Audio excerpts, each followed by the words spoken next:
रानी की बधाई।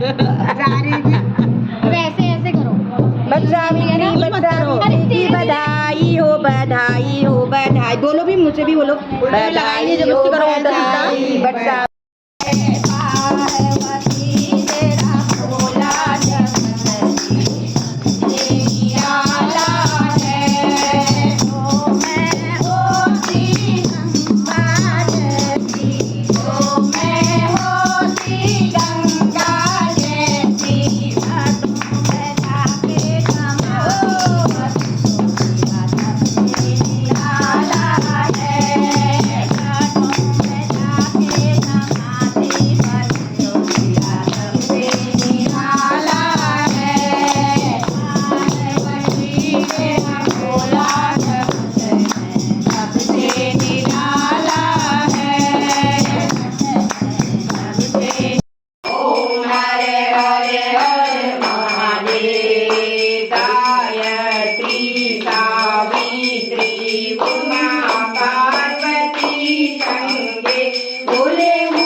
पुष्पाणि समर्पयामि। धूपम दीपम, धूप दीप दिखा देंगे, अपना अपना लाए हैं तो जला दीजिएगा।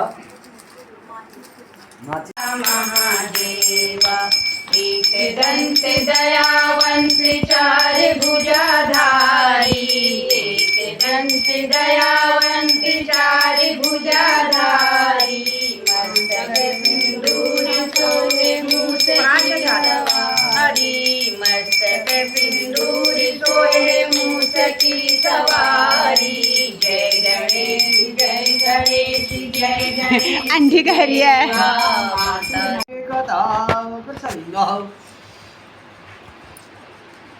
मद्र देश में अश्वपति नाम के परम ज्ञानी राजा थे। धन वैभव से पूर्ण होने पर भी वे संतान के अभाव में बड़े दुखी रहते थे।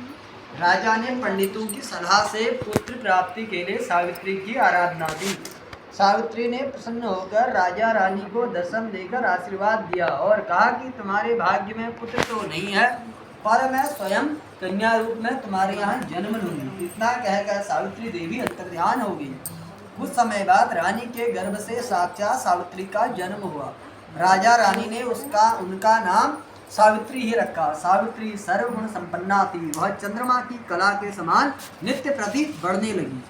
जब वह विवाह के योग्य हुई तब माता पिता ने उससे कहा कि अब तुम समाप्ति पर इसकी मृत्यु हो जाए। नारद जी के मुख से यह वचन सुनकर राजा अश्वपति का चेहरा उदास हो गया और उनके मधुर स्वप्न नष्ट हो गए। नारद के वचन कभी मिथ्या नहीं हो सकते। ऐसा विचार कर उन्होंने सावित्री को समझाया कि ऐसे क्षीणायु व्यक्ति के साथ विवाह करना उचित नहीं है, इसलिए कोई अन्य वर पसंद कर लो। पिता की बात सुनकर सावित्री ने कहा कि अब मैं शारीरिक संबंध के लिए कभी मन में भी किसी अन्य पति के खोजने का विचार नहीं कर सकती।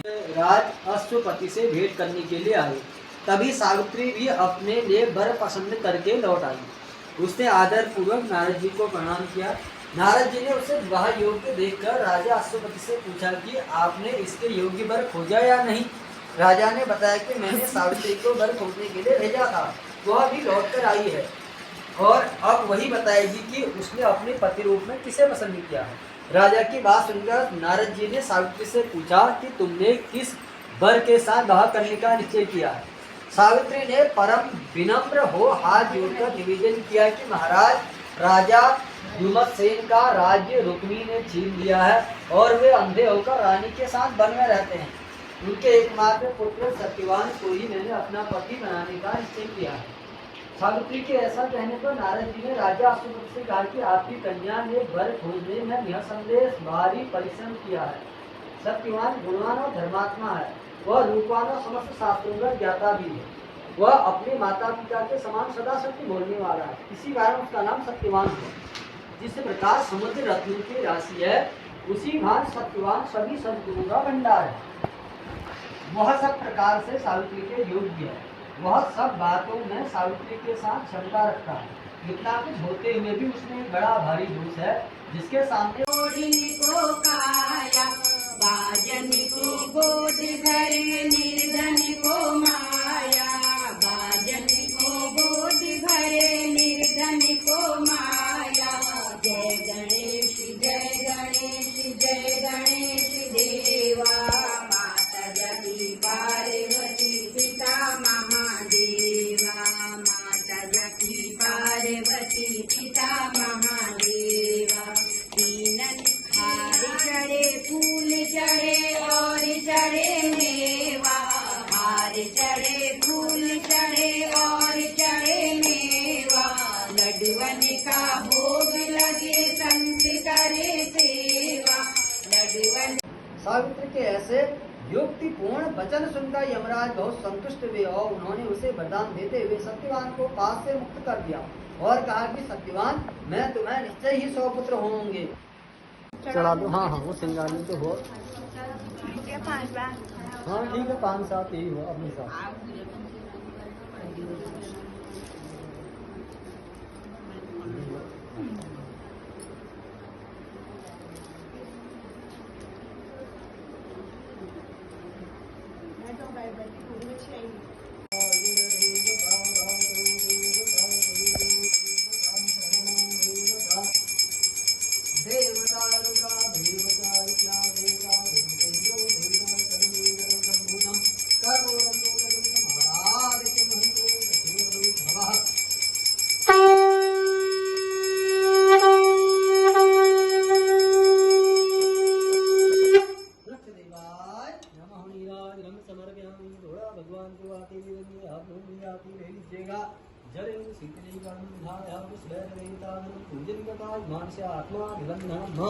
मंत्र पुष्पांजलि विदाय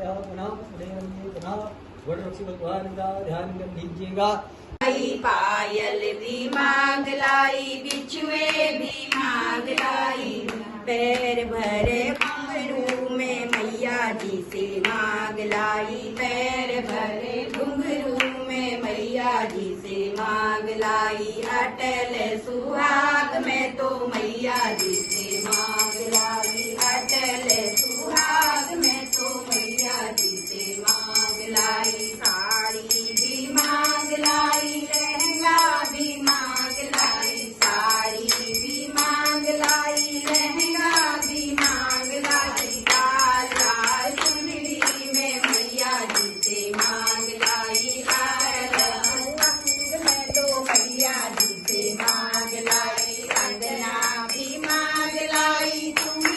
कहती है, जहाँ मेरे सासु और पति निवास करते हैं वही मेरा वैकुंठ है। सावित्री के ऐसे दृढ़ निश्चय को सुनकर विमर्शेन ने विवाह की स्वीकृति दे दी। राजा सम्मत रीति से सावित्री का विवाह सत्य भगवान के साथ करके राजा अश्वपति को अपनी राजधानी को लौट गए। उधर सावित्री मनचाहे पति सत्यवान को पाकर सुखपूर्वक वन में रहने लगी। नारद जी के वचन हर समय सावित्री जी कानून में गुजा कर रहते थे। वह एक एक दिन गिन रही थी। उसने जब पति की मृत्यु का दिन निकट आया जाना 3 दिन पहले ही उसने उपवास आरंभ कर दिया। तीसरे दिन अपने पितरों का पूजन किया। वही दिन नारद जी ने सत्यवान की मृत्यु का बताया था। रोज की भांति उस दिन की सत्यवान अपने समय पर कुल्हाड़ी और टोकरी लेकर लकड़ी काटने के लिए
सुहाग अम्बे गौरी हम सबको दीजो सुहाग। जैसा सुहाग तुमने लक्ष्मी को दीना, जैसा सुहाग तुमने लक्ष्मी को दीना।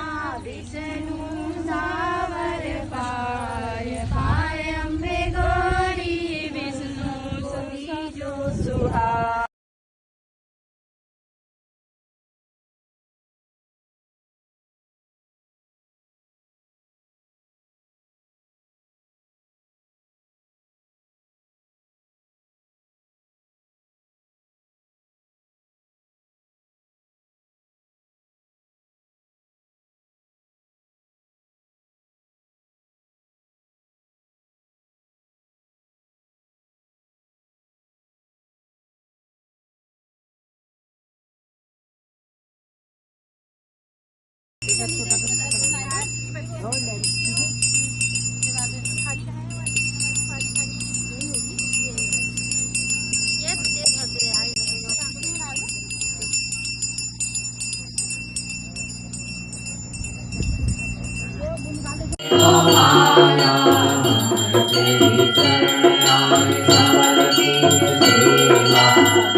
महाभागे वही याने सुकृते दृष्टवर्ते धर्मवर्ते भक्तोत्प्रियो आदि सौभाग्य देहि त्वं सर्वसुते पुतां पौष्टाक्षं सौकितो प्राणार्गं नमस्तुते ओम तयाशिष्टं जगतः सर्व सवेदासुरमानुषां शक्तिव्रतधरो देवं ब्रह्मरूपं नमस्तुते त्वं सर्वसाक्षी लोकानां शुम्भाशुविवेचकः ग्रहाख्यं धर्मराजो व्यवस्थं नमोस्तुते ओम नाना सुगंध पुष्पाणि यथा कालो भवानी च पुष्पांजलि मया दत्तं गृहस्थं परमेश्वरः मंत्र पुष्पांजलिं समर्पयामि। अगरा ये धनी जरा फिर अर्गली में मिठा लगे जला यहां पर भरण बच्चों थोड़ा सा जो बनाए बच्चों अरे अर्गली जो दूसरे माने चलाएंगे नैवेद्यम आओ ना स्वामी थाली में रख देते हैं थोड़ा जो लाया अपने हिसाब से चढ़ा लीजिएगा। नाभ्यासेदं कारुण्यरूपं गरुडाकरं तं श्रीरामचन्द्रं शरणं प्रपदे राम रामाय नमः रामचन्द्रशक्तिं सपरिवाराभ्यां नमः पुष्पचूडालंगे ध्यानं समर्पयामि विरकटुलीलंगे मनोजवमार्गवल्यवेगं जितेन्द्रियं बुद्धिमतां वरिष्ठम् भातात्मजं वानरयूथं वटवृक्षदेवाय नमः वटवृक्षदेवाय नमः वटवृक्षदेवाय नमः जलम गृहीत्वा चाशकनी में चम्मच में जल लेके थोड़ा जल चढ़ा देंगे गुह्यात् वै गोपीत महास्मोक्तं दीपं सिद्धिर्भवतु मे देव तत्प्रसादा परमेश्वर दीपं युज्यं मे नमः हीरा देवो यन्मया जिह्वा मनवः